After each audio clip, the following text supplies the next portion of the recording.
Hi, I'm reading through the book, Why the Church of the Nazarene Should Be Fully LGBTQ Plus Affirming. This is chapter 41, Open and Affirming or Closed and Condemning by Monty Jackson. The chapter description reads, I don't think the Nazarene Church can become LGBTQ plus affirming fully. It takes a theology that sees inclusivity as a prerequisite to the mission. The chapter continues, I grew up in the Antelope Valley, a place in the high desert of Southern California. I am traditionally Seventh-day Adventist, or SDA.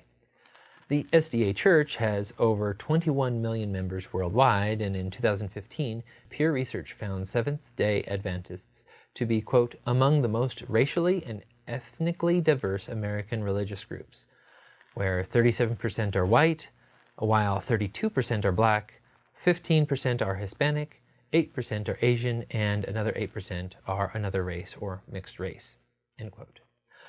I was baptized at age 10, and that day in Sabbath school, the teacher made a claim that touched my heart and caused my mind to question. The teacher congratulated us on our decision to be baptized and invited the other children to consider being baptized and joining the Seventh-day Adventists in church. She said those who did not accept the seventh day as the day of worship would bust hell wide open, end quote. I was stunned. On the ride home in the station wagon, I asked Dad, a devout first elder in the SDA church, if what my Sabbath school teacher said about people worshiping on the right day was true. Dad said yes. During the rest of the trip home, all I could think about were my friends who lived down the street from our house, who I played ball with after school.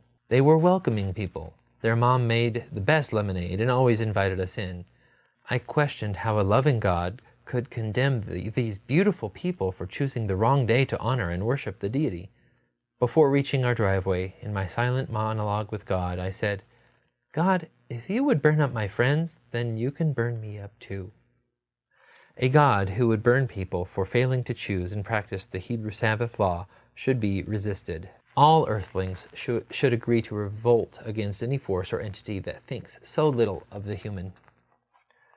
Why I think the Church of the Nazarene should be fully LGBTQ plus affirming? Well, I'm not sure the Nazarene Church can. Before I took the call to pastor an open and affirming UCC congregation, I sought the counsel of a friend, Reverend Scott Wiener, who asked me a simple question. What group of people do you want to spend your time with? People who are open and affirming or closed and condemning? Inclusivity is a prerequisite to the Christian mission. If the Nazarene Church adapted the label open and affirming, would the church be more inviting for the right reason? What role does Nazarene theology play in creating the need for LGBTQ plus inclusion? How is it that those who claim prevenient grace do not assume prevenient grace for all? How can people claim a second work of grace, entire sanctification, and lack the spiritually mature act of welcome? Does Nazarene liturgy contribute to the need for being open and affirming? Is the Nazarene Church too insular? Is this culture capable of progressing? I ask these questions because a shift to becoming an open and affirming people must be authentic, not just another church retention or numerical growth plan. What kind of work should be done before becoming this new accepting Nazarene Church? We know that today most Americans support gay rights. Springside survey shows that 71% of Gen Zers care about LGBTQ plus rights. Many see evangelical Christian practices as hypocritical and harmful. The Church of the Nazarene's current sectarian views need a theological sea change and a cultural shift from a theology and theopraxis that promotes puritanical philosophy and dogma. In this religious practice, holiness people are an exclusive club. Before affirming the image of God in people who have been othered by the Christian faithful, maybe a conversation with the LGBTQ plus community should be a step in the process. How do we know if categorizing them with the gateway term open and affirming is not another way of othering the splendid spectrum? The idea that a religious organization approves of a people group's humanity is problematic at best. The white American church has a poor record of standing up for people different from them.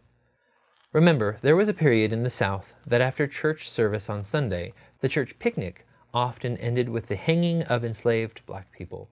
Quote, In the lynching era between 1880 to 1940, white Christians lynched nearly 5,000 black men and women in a manner with obvious echoes of the Roman crucifixion of Jesus.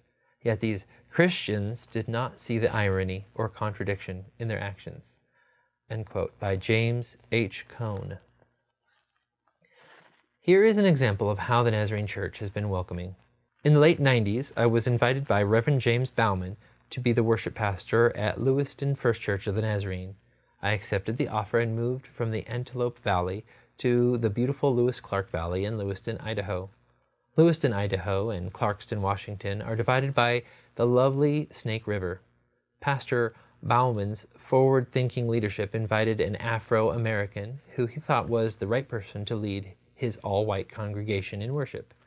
On my first Sunday, before getting out of the car, my wife, Patty, our children, who were toddlers at the time, and myself were greeted in the parking lot by the pastor and a couple of lay leaders.